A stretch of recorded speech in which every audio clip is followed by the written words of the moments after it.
Although our form is now fully functional, it's still a little dull, so let's add some style to the form using CSS. If you want to follow along, please start by opening the file TPA Saturn, which you'll find in the Lesson 20 folder.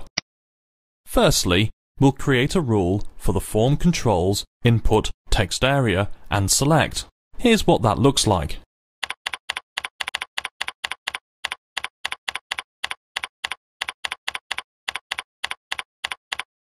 This rule will apply a 1-pixel solid black border around the text fields, input and text area, as well as the drop-down menu, select. In addition, we're also reducing the top margin by 5 pixels.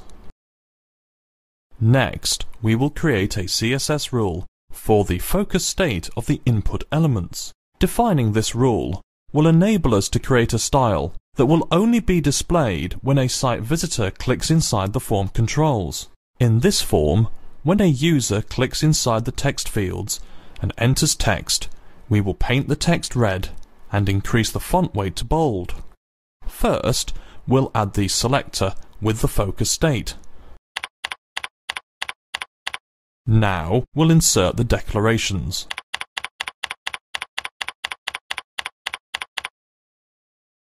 Next, we'll style the label element.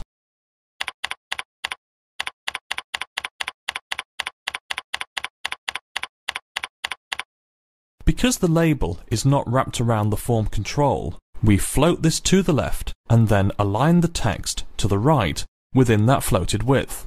The clear left declaration is used to stop the float property from extending to the next line. Now we'll add another rule that will specifically target just the checkbox form controls. Here's what that rule looks like.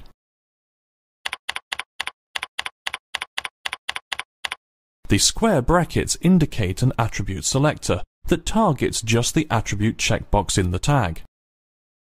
The inclusion of the field set and legend tags now enables us to create some very distinctive styles, starting with the field set element.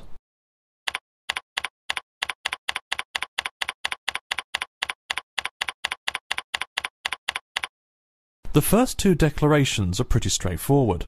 They apply a background color, in this case a light pink, and add 15 pixels of margin at the bottom of the field set element. The next three, however, deserve further explanation.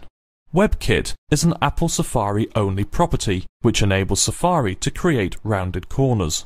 Moz Border Radius is a Mozilla Firefox only property which does exactly the same for Firefox. The last declaration includes the CSS3 property Border Radius, which at the time this tutorial was created is still in the formation phase.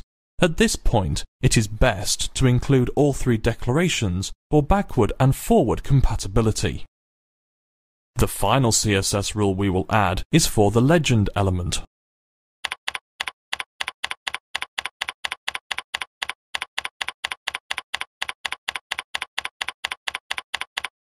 As with the field set, we are also using all three border radius properties. Okay, we're done. Let's switch back to Firefox. Here in the browser, you can now see the CSS-styled form in action, including the text input focus state. Lastly, we'll switch to Internet Explorer, which currently does not support the border radius property. Here you can see the way that Internet Explorer renders our form.